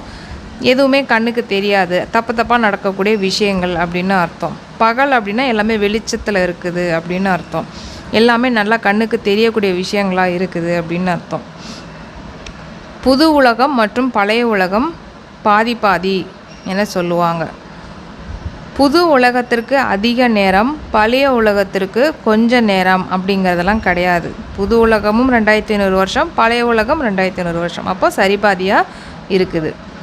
ஆக அதை கால் பகுதியாகவும் ஆக்க முடியும். பாதியாக இல்லாது போனால் கால் பகுதியும் கூட முழுமையாக இருக்க முடியாது. ஸோ பாதி சொர்க்கம் பாதி நரகம் இல்லையா? அந்த பாதியில் பாதி வந்துச்சுன்னா கால் ஆகிடும். அப்போ ஒவ்வொரு யுகம் வந்துடுது. அப்படி இல்லைன்னா யுகம் கூட கரெக்டாக வராதே, ஸ்வஸ்திகாவில் சமமாக தானே 4 பாகங்கள் இருக்குது, இந்த காலச்சக்கரத்துடைய நினைவுனால தான் ஸ்வஸ்திகா ஃபேமஸ். அவங்க என்ன நினச்சிக்கிறாங்க, ஸ்வஸ்திக்கு போட்டுட்டு கணேசரை வெளிப்படுத்துகிறோன்னு நினச்சிக்கிறாங்க. பிள்ளையார் சொல்லி போடுற மாதிரி ஸ்வஸ்திக் போட்டு ஆரம்பிப்பாங்க.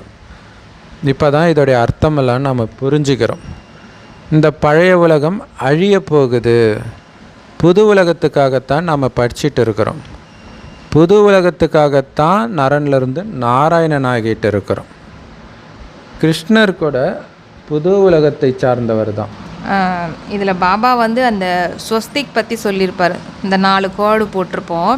இப்போ ஒரு ஸ்வஸ்திக் வரையணும் அப்படின்னா 4 பக்கமும் சமமாக இருந்தால் மட்டும்தான் அந்த சிம்பிளே நம்மளால் வரைய முடியும். அப்போ நம்ம சிம்பிள் போடுறோம் அப்படின்னா 4 பக்கமும் சமமாக தானே போடுறோம். அப்போ 4 யுகமும் கரெக்டாக தான் இருக்கும் அப்படிங்கிறது. அதாவது கால் அரை, அப்புறம் அரை முக்கால், அப்புறம் இன்னொரு கால் வந்துச்சுன்னா ஃபுல்லாகிடுது. அப்படி இல்லாமல் நீங்கள் ஸ்வஸ்திக்கே வந்து இது ஒரு கால்வாசி, இது ஒரு முக்கால்வாசி அப்படின்னா அந்த ஸ்வஸ்திக் சிம்பிளே முதல்ல வராது நமக்கு. இப்போ எப்படி சர்க்கிள்னு ஒரு சர்க்கிள் வரைகிறோம் அப்படின்னா வந்து ரேடியஸ் வந்து நம்ம ஒரு மையப்புள்ளியிலேருந்து அதனுடைய கடைசியில் வர ரேடியஸ், அதாவது ஆரம் வந்து ஒரே மாதிரி இருந்தால் மட்டும்தான் நம்மளால் சர்க்கிளே வரைய முடியும். அதே மாதிரி இந்த காலத்தில் நம்ம வந்து ஸ்வஸ்திக் வரைகிறோம் அப்படின்னா அது 4 பக்கமும் ஒன்றா இருக்குது அப்படின்னாலே சொர்க்கம் பாதி நரகம் பாதி அப்படிங்கிறது தான் குறிக்க வருது.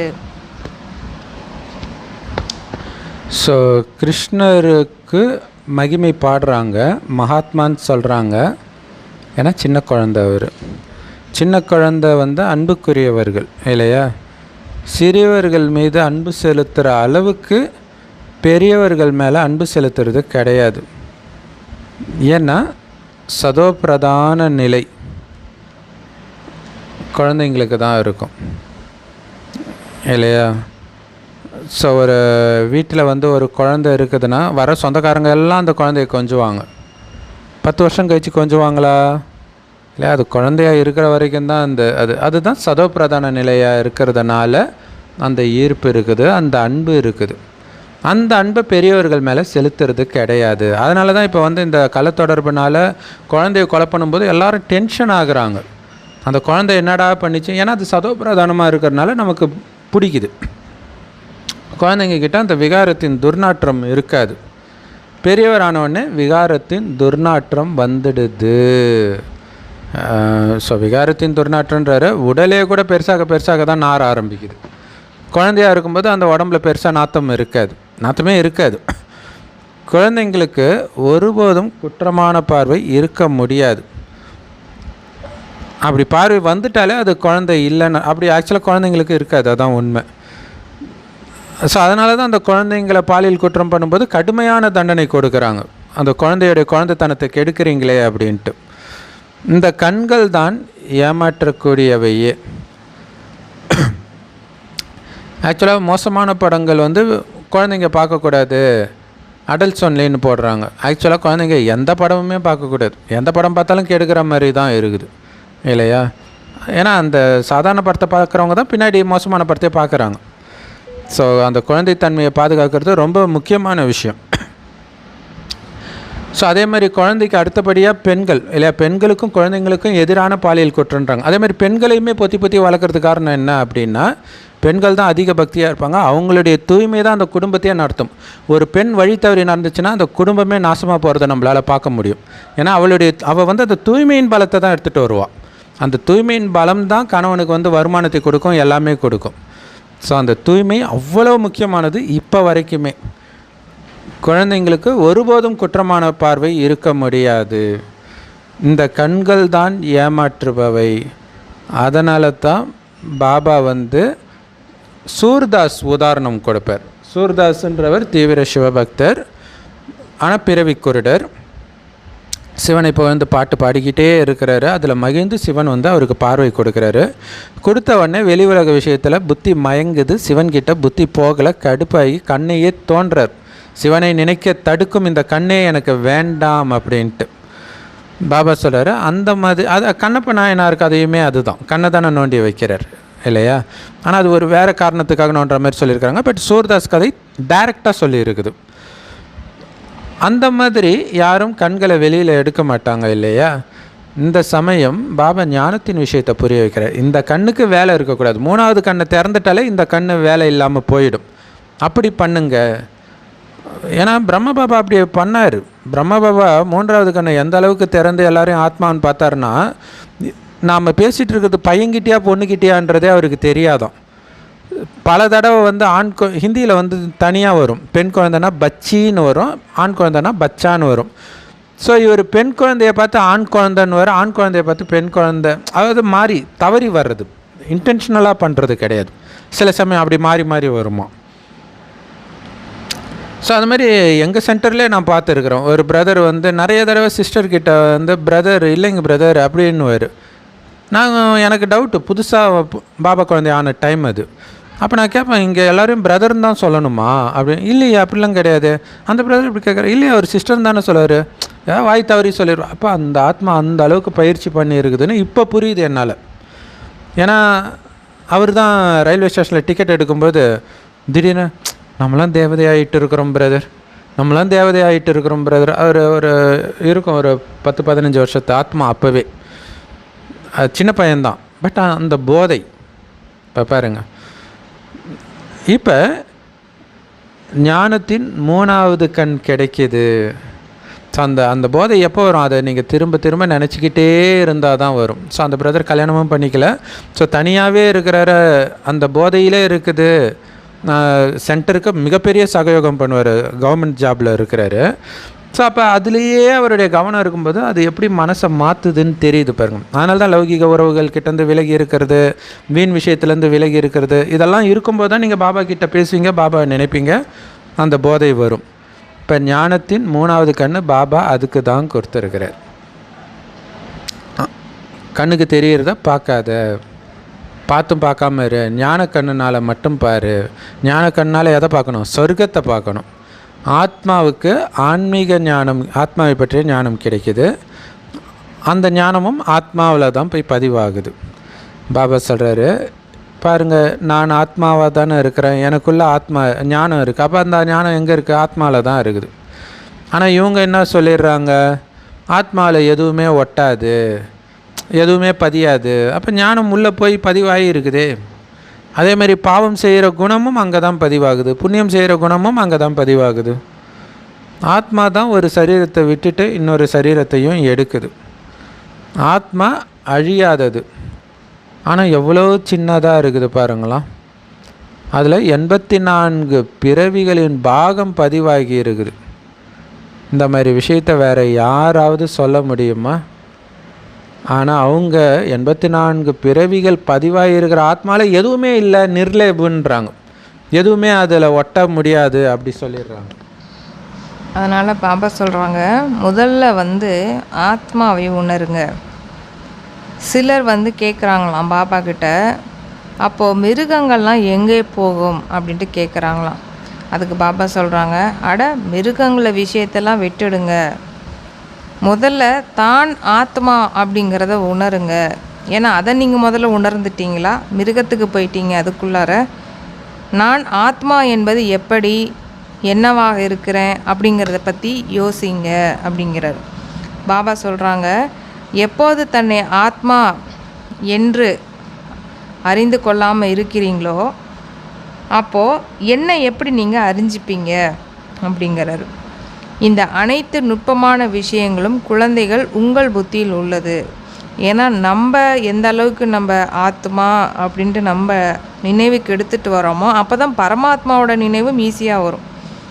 இல்லை பரமாத்மாவை நினைக்கும் பொழுது தான் நமக்கு நான் ஆத்மா அப்படிங்கிறத நினைவு எப்போ வரும் அப்படின்னா, நம்ம ஞானம் எடுக்கிறதுனால பரமாத்மாவை ஞாபகம் வரும்போது நம்ம ஆத்மா அப்படிங்கிற ஞாபகம் நமக்கு வருது. அதனால் பாபா சொல்கிறாங்க, நீங்கள் என்ன நீங்கள் புரிஞ்சுக்கணும், அறிஞ்சுக்கணும், இன்னும் முழுசாக அதை பற்றின விஷயங்களை நீங்கள் நுட்பமான விஷயங்களை நீங்கள் ஃபீல் பண்ணணும், அனுபவ ரீதியாக அனுபவிக்கணும் அப்படின்னா முதல்ல நீங்கள் ஆத்மா அப்படிங்கிறத பயிற்சிக்கு எடுத்துகிட்டு வாங்க. இந்த அனைத்து நுட்பமான விஷயங்களும் குழந்தைகளாகிய உங்களோட புத்தியில் இருக்குது. ஆத்மாவுக்குள்ளே பாருங்கள், 84 பிறவிகளுடைய பார்ட் இருக்குது. அது நடிக்கப்பட்டு அதாவது நடிச்சுக்கிட்டே இருக்கிறாங்க அந்த 84 பிறவிகளுடைய பாட்டும் ஒரு பிறவியாக. சிலர் வந்து சொல்கிறாங்க ட்ராமாவில் விதிக்கப்பட்டுள்ளது அப்படின்னா பிறகு நாம் ஏன் வந்து புருஷார்த்தம் செய்யணும்? புருஷார்த்தம் இல்லை அப்படின்னா தண்ணீர் கூட கிடைக்காது இல்லையா? ட்ராமா அனுசாரம் தானாகவே எல்லாமே கிடைக்கும் அப்படிங்கிறது கிடையாது. இப்போ ட்ராமாவினுடைய அனுசாரத்தின்படி தான் முயற்சி பண்ணணும், ட்ராமாவில் முயற்சி இருந்துச்சுன்னா நம்மளும் பண்ணுவோம் அப்படிலாம் நம்ம நிறைய பேர் நினைக்கிறோம் இல்லையா? அப்படின்னு பார்த்தா பாபா கூட எதுக்கு வரணும், பாபா கூட எதுக்கு நம்மளுக்கு எஜுகேஷன் கொடுக்கணும்? அவரும் தானே வந்து கற்றுக் கொடுக்குறாரு, எல்லாமே பண்ணுறாரு, அவரும் தானே முயற்சி பண்ணுறாரு. பாருங்கள், இத்தனை குழந்தைங்க, அதாவது நம்மளை சரி பண்ணுறதுக்கு மட்டும் முயற்சி பண்ணிகிட்ருக்குறோம். ஆனால் பாபா என்ன பண்ணுறாரு, அவர் கரெக்டாக தான் இருக்கிறார். ஆனாலும் தூய்மையற்ற இவ்வளவு குழந்தைகளையும் சரியாக்குவதற்காக ஒவ்வொரு நாளும் எவ்வளவு முயற்சி, எவ்வளவு எஃபர்ட்டு, எவ்வளவு உழைப்பு செய்கிறாரு. அப்போ அதுவும் நாடகத்தில் பதிவாயிருக்குதே அப்படின்ட்டு பாபாவும் என்ன உட்காந்துட்டா இருக்கிறார். அவர் பாட்டு பரந்தாமத்திலே உட்காந்துருக்கலாம், எதுக்கு இங்கே வந்து நடித்து அவருடைய டைம் வேஸ்ட் பண்ணிகிட்ருக்கணும்? இதெல்லாம் நம்ம புரிஞ்சுக்கணும் இல்லையா? அதனால தான் பாபா சொன்னார், தண்ணி குடிக்கணுன்னா கூட நம்ம நடந்து போய் குடிக்கணும் இல்லையா? அப்போ தானே குடிக்க முடியும். தண்ணி எனக்கு கிடைக்கணும்னு நினச்சா கிடைக்கும், அது வரைக்கும் நான் இப்படியே உக்காந்துக்கிட்டே இருப்பேன் அப்படின்னா எப்படி உங்களால் தண்ணி குடிக்க முடியும்? நீங்கள் அப்படி நடந்து போய் குடிச்சிங்கன்னா அதுதான் முயற்சி, அதுதான் பாட்டு, அதுதான் அவங்களுக்கு பதிவாகிட போகுது இல்லைங்களா? அதுதான் இங்கே பாபாவுமே சொல்கிறாங்க. இதுக்காக ட்ராமாவில் இருக்குதுன்னு வேலைக்கு போகாமல் இருக்கிறாங்களா, ஸ்கூலில் படிக்காமல் இருக்கிறாங்களா? அதெல்லாம் பண்ணுறாங்களா? அப்போ 21 பிறவிக்கான வருமானம் மட்டும் தானாக வந்துடுமா? அப்போ அதுக்கான முயற்சியும் பண்ணணும் தானே.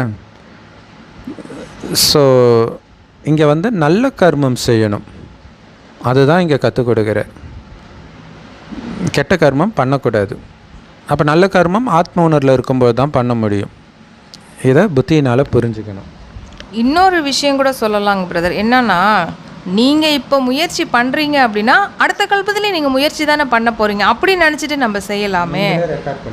நம்மளே தானே ரெக்கார்ட் பண்ணிகிட்ருக்குறோம் இங்கே. ஸோ இங்கே நம்ம இப்போ நம்ம முயற்சி செய்கிறோம் அப்படின்னா அடுத்த கல்பத்துலேயும் நம்ம தான் முயற்சி செய்ய போகிறோம். அப்போ நம்ம ஒரு தடவையும் முயற்சி செய்யும்போது இப்படி கூட நினைக்கலாம், அப்போ நான் போன கல்பத்துலேயும் நான் முயற்சி செஞ்சுருப்பேன்ல, அதனால தான் நான் இப்போ செஞ்சிட்ருக்கிறேன். அப்படி ட்ராமாவோட பாயிண்ட் எடுத்துகிட்டு வரணுமே தவிர நம்ம பாயிண்ட் எப்படி போகுது, ஒரு சிலருடைய பாயிண்ட் எப்படி போகுது அப்படின்னா போன கல்பத்தில் நான் முயற்சி பண்ணியிருந்தேன்னா இந்த கல்பத்துலேயும் பண்ணியிருந்திருப்பேன், அந்த மாதிரி நம்ம நினைக்கக்கூடாது. அது வந்து முட்டாள்தனமான விஷயமாக மாறிடுது.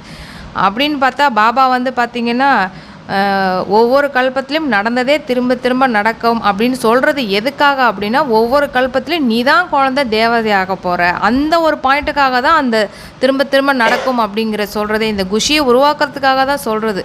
ஒரு கல்பத்திலையும் நீ தான் தேவதையாக போகிற, வேற யாருக்குமே இந்த அதிர்ஷ்டம் கிடைக்கல இல்லையா, உங்களுக்கு தான் கிடச்சிருக்குது. அதனால தான் அந்த பாயிண்ட்டு பாபா சொல்கிறார். அதே மாதிரி இந்த தடவை நீங்கள் முயற்சி பண்ணீங்க அப்படின்னா ஒவ்வொரு கல்பத்திலும் நீங்கள் தான் முயற்சி பண்ண போகிறீங்க, அந்த பாயிண்ட்டை நம்ம எடுத்துக்கணும் இங்கே. ஸோ இப்போ இருக்கிறது ராவண ராஜ்யம். இங்கே செய்கிற கர்மமெல்லாம் விகர்மம், அதாவது பாவகர்மமாக ஆகிடுது. சொர்க்கத்தில் ராவண ராஜ்யமே இருக்காது நீங்கள் செய்கிறது பாவம் ஆகிறதுக்கு. அதனால் அந்த ராஜ்யத்தை இப்போ நீங்கள் தான் உருவாக்க போகிறீங்க. எப்படி? நீங்கள் செய்கிற கர்மத்தினால. இதுதான் ரொம்ப முக்கியமான விஷயம். ஏன்னா எப்படி ராமராஜ்யம் ராவண ராஜ்யம் ஆச்சு, நரகமாச்சு? நம்ம பாவம் செஞ்சதுனால தான் அது நரகமாச்சு. இப்போ நல்லது செய்யும் பொழுது இதை மீண்டும் ராமராஜ்யமாக சொர்க்கமாக நம்ம மாற்றுறோம். ஸோ அதுக்காக தான் தூய்மை ஆகுங்க, தூய்மையான நடத்தை, தூய்மையான பார்வை, தூய்மையான எண்ணத்தை தொடர்ந்து உருவாக்கிக்கிட்டே இருங்கன்றார். ஏன்னா அவங்க அழுக்கான பார்வை, அழுக்கான இதை 24 மணி நேரம் அவங்கள அறியாமல் உருவாக்கிட்டு இருக்கிறாங்க. நாம் கான்ஷியஸாக தூய்மையான பார்வை, தூய்மையான உள்ளுணர்வை உருவாக்கிக்கிட்டே இருக்கணும். நான் தான் உங்களுக்கு இந்த கர்மத்தின் விதியை, கர்மம்னா என்ன, அகர்மம்னா என்ன, விகர்மம்னா என்ன, சுகர்மம்னா என்ன, எல்லாத்தையும் புரிய வைக்கிறேன். கர்மம்னா காரியம், விகர்மம்னா பாவக்காரியம், சுகர்மம்னா இப்போ சங்கமயுகத்தில் பிறருக்கு சுகத்தை கொடுக்கக்கூடிய காரியத்தை செய்கிறது சுகர்மம். அகர்மம் அப்படிங்கிறது வந்து பாவ புண்ணிய கணக்கில் வராத காரியம். சொர்க்கத்தில் பண்ணுறதெல்லாம் பாவ புண்ணியத்தில் வராது. ஏன்னா அங்கேயும் புண்ணிய கணக்குக்கான பலனை கொடுத்துக்கிட்டே இருந்தாங்கன்னா அப்புறம் மற்றவங்களாம் கீழே வர முடியாத மாதிரி ஆகிடும். ஸோ அதனால் அங்கே அதுக்கான கர்மத்தின் விதி அங்கே வேலை செய்யாது சொர்க்கத்தில். அதான் அகர்மம். ராவண ராஜ்யத்தில் கர்மம் விகர்மம், அதாவது பாவ கர்மம் ஆகிடுது. கீதை சொல்கிறவங்க கூட இந்த அர்த்தத்தெல்லாம் புரிஞ்சிக்கிறது கிடையாது. ஏன்னா இதெல்லாம் கீதையில் இருக்கும் இந்த வார்த்தையெல்லாம். அவங்க சும்மா படித்து சொல்லிட்டு போயிடுறாங்க. ஆனால் அதுக்கு 1 மணி நேரம் ஒரு 2 ஸ்லோகனை எடுத்துகிட்டு, ஆனால் கடைசி வரைக்கும் அதுக்கான உண்மையான அர்த்தம் இருக்காது. சமஸ்கிருதத்தில் ஸ்லோகத்தை சொல்லி பிறகு ஹிந்தியில் அர்த்தம் சொல்கிறாங்க, இங்கே தமிழில் சொல்லுவாங்க. பாபா சொல்கிறாரு, ஒரு சில வார்த்தைகள் கீதையில் கரெக்டாக இருக்குது. பகவானுடைய மகா வாக்கியம் சொல்கிறாங்களா, அது கரெக்ட். ஆனால் யார் அந்த பகவான், அது யாருக்கும் தெரியாது, அதில் அது சொல்லப்படவும் கிடையாது. ஸோ அற்புதமான முரளி கொடுத்த அன்பான தாய் தந்தை பாப்தாதாவுக்கு அன்பு நினைவுகள் மற்றும் காலை வணக்கம். ஓம் சாந்தி.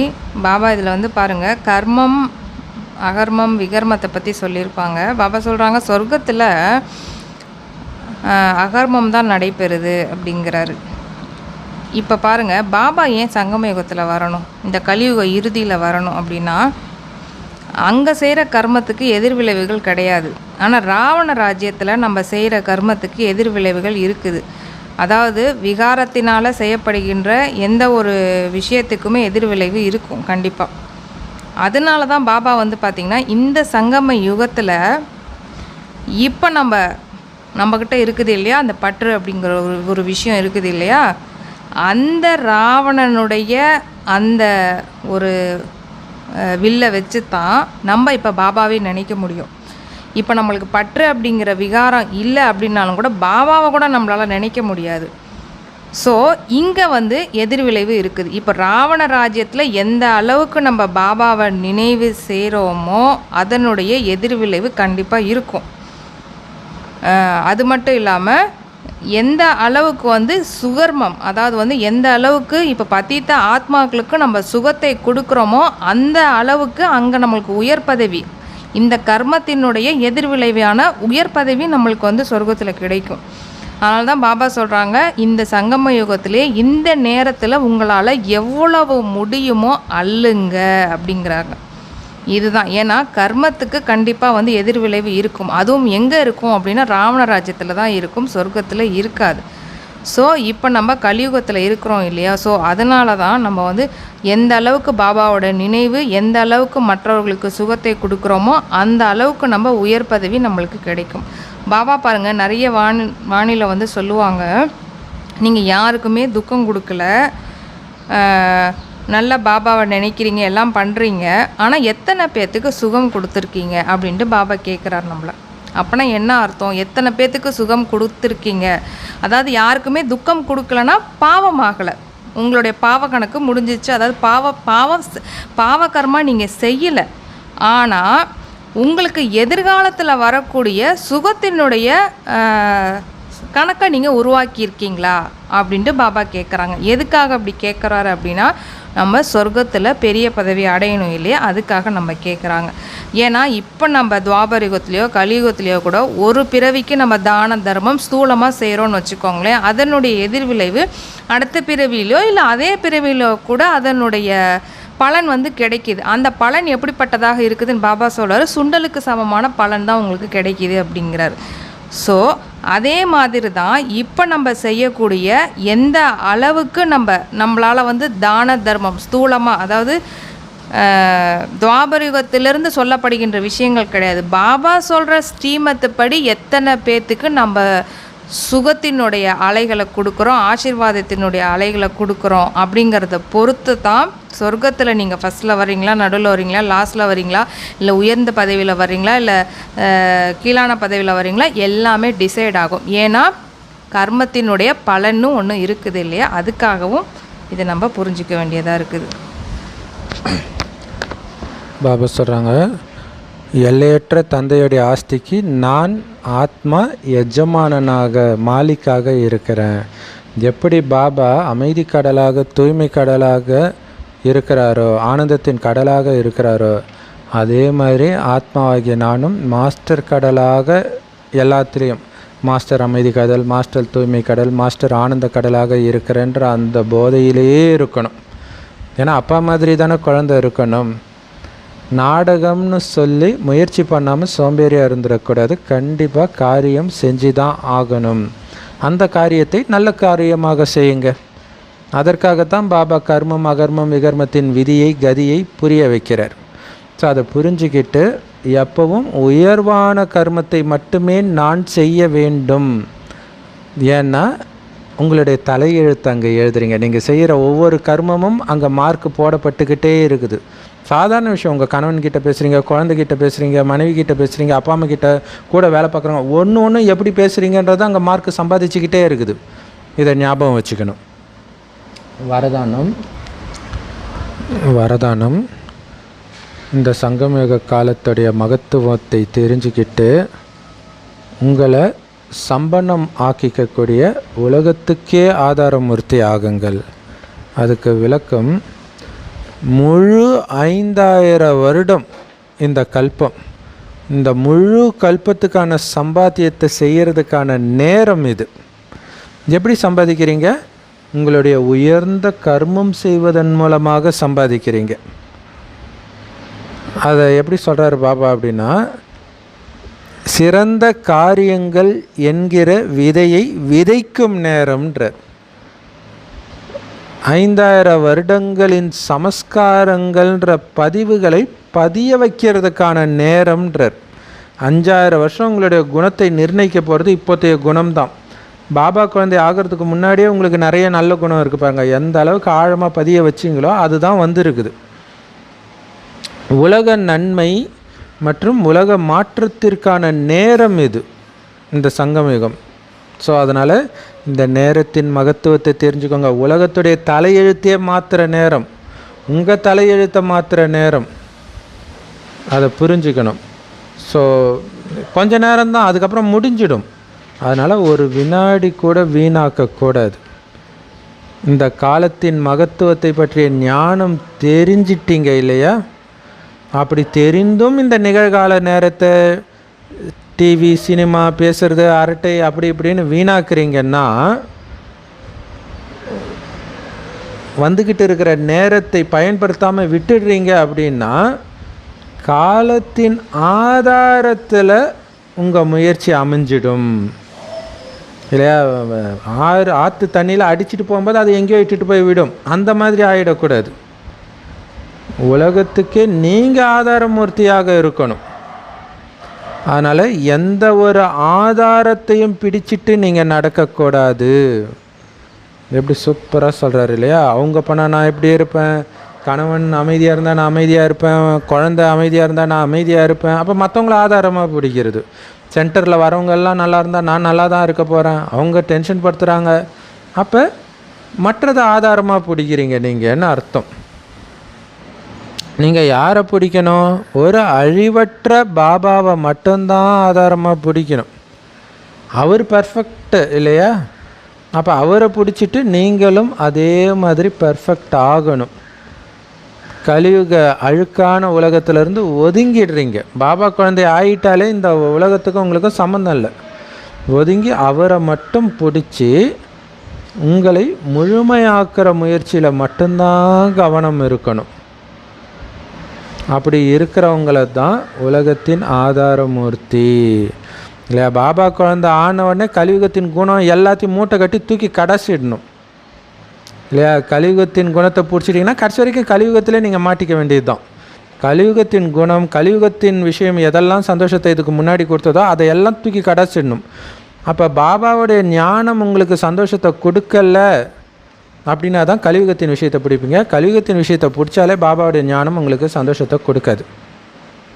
ஸ்லோகன்: சுயம் தன்னை முழுமையாக ஆக்கிக்கிட்டீங்க அப்படின்னா உலகத்தை மாற்றக்கூடிய இந்த விசாலமான காரியத்தில் தானாகவே ஒத்துழைப்பாளர் ஆகிடுவீங்க இல்லையா? உங்களை முழுமையாக ஆக்கிக்கிட்டீங்கன்னாலே உங்களால் சகயோகம் கொடுக்காமல் இருக்க முடியாது. இது இல்லாமல் உங்களுடைய எண்ணம், வார்த்தை, நடத்தை இதன் மூலமாகவும் பாபாவை வெளிப்படுத்திக்கிட்டு தான் இருப்பீங்க. ஸோ அதனால் சம்பன்னமும் ஆகணும், ஒத்துழைப்பும் கொடுக்கணும். அவ்யக்த இஷாரா: எண்ணங்களின் சக்தியை சேமிப்பு செய்து உயர்ந்த சேவைக்கு கருவியாகுங்கள். ஸோ இப்போ இந்த சங்கமயுகத்தில் நீங்கள் பண்ணுற முயற்சி எப்படி இருக்கணும் அப்படின்னா, நீங்கள் நினைக்கிற ஒவ்வொரு எண்ணமும் சக்திசாலியாக இருக்கணும். அதுதான் அங்கே முயற்சியே இல்லையா. எண்ணம் ஃபுல் கண்ட்ரோல், உங்களை மீறி ஒரு எண்ணம் வந்துடக்கூடாது. இப்போ என்ன பண்ணுவோன்னா, மீறி எண்ணம் வரும், அதை வார்த்தையில் வராமல் நம்ம கட்டுப்படுத்துவோம். இதுக்கு முன்னாடி அதுவும் கிடையாது, நினைக்கிறத டக்குன்னு பேசி வேறு தொலைச்சிடுவோம். இப்போ எண்ணங்களே சக்திசாலியான எண்ணங்களை தான் உருவாக்கணும். மீன் எண்ணம் வருது, விகார எண்ணம் வருது, அப்படியே நிறுத்தி அப்படியே சக்திசாலியாக மாற்றி உருவாக்குங்க. ஏன்னா நம்ம பிராமண வாழ்க்கையின் மிக உயர்ந்த பொக்கிஷமே எண்ணங்கள் தான். ஒரு பொக்கிஷம் கிடைக்கிது, கோடி கணக்கில் காசு இருக்குது அப்படின்னா நீங்கள் நினைக்கிற எதை வேணாலும் உங்களால் பண்ண முடியும் அதை வச்சு. அதே மாதிரி நம்முடைய மிகப்பெரிய பொக்கிஷம் எண்ணம், சங்கல்பம். அப்படின்னா இந்த சங்கல்பத்தின் மூலமாக சதா காலத்திற்கும் நீங்கள் பலனை அடைந்து விடுபவர்களாக மாறிடுவீங்க இப்போ உருவாக்குற எண்ணத்தின் ஆதாரத்தில். அப்போ அந்த எண்ணத்தை சக்திசாலியாக ஆக்க வேண்டியது எவ்வளவு முக்கியம். ஒரே ஒரு ஸ்லோகனை ஞாபகம் வச்சுக்கிட்டா போதுன்றார். அது என்ன ஸ்லோகன்? முதல்ல யோசிங்க, இந்த எண்ணத்தை நான் சிந்திக்கலாமா, இதோடைய விளைவுகள் என்னவாக இருக்கும் இல்லையா. ஒரு விகார எண்ணத்தை சிந்திக்கிறீங்கன்னா திரும்ப திரும்ப திரும்ப அந்த எண்ணம் வந்து உயிர் கொடுத்து ஒரு நாளில் விகாரத்தில் போய் விழுந்துருவீங்க. பாபா குழந்தை ஆகியும் காமத்தை விட முடியல, ஆபாசப்படுத்த பார்க்குறத விட முடியல, இச்சையாக பார்க்குறத விட முடியலன்னா அதுக்கு காரணம் அந்த எண்ணங்களில் அவங்க கண்ட்ரோல் வைக்கலை. அதே தான் கோபம், எதிர்மறை எண்ணம் எல்லாத்துக்குமே. அதனால் இந்த எண்ணம் பின்விளைவுகளை என்ன கொடுக்கும், டக்குன்னு கட் பண்ணுங்கள், ஃபுல் ஸ்டாப் வச்சுட்டு பாபா கிட்ட இணைங்க. பாபா இன்றைக்கி என்ன சொன்னார் அதை யோசிங்க. ஸோ எதாக இருந்தாலும் இந்த எண்ணத்தை நான் செயல்படுத்தலாமா, இந்த எண்ணத்தை முதல்ல யோசிக்கலாமா, பிறகு இதை பேசலாமான்னு புரிஞ்சிட்டு பிறகு பேசணும், பிறகு அதை காரியத்தில் நடைமுறைப்படுத்தணும். அப்போ தான் சதா காலத்துக்கும் உங்கள் வாழ்க்கை மிகச்சிறந்த வாழ்க்கையாக அமையக்கூடியவர்களாக இருப்பீங்க. ஸோ எல்லாத்துக்கும் ஆதாரம் உயர்ந்த எண்ணங்கள், சக்திசாலியான எண்ணங்கள் மட்டுமே உருவாக்கணும். வீண் எண்ணம் கூட நமக்கு தேவை கிடையாது. இவங்க இப்படி இருக்கிறாங்க அப்படி இருக்கிறாங்க எதுவுமே நமக்கு தேவையில்லை. சொர்க்கத்துக்கு போயிட்டு இருக்கிறோம், தேவதை ஆகிட்டு இருக்கிறோம். தேவதையுடைய குணத்தை மட்டுமே வெளிப்படுத்தணும், இதில் மட்டும் கவனம் வைங்க. ஸோ செம powerful Murali. I love you Bob Dada. Thank you Bob Dada. குஷியாக இருங்க, குளிர்ச்சியாக இருங்க.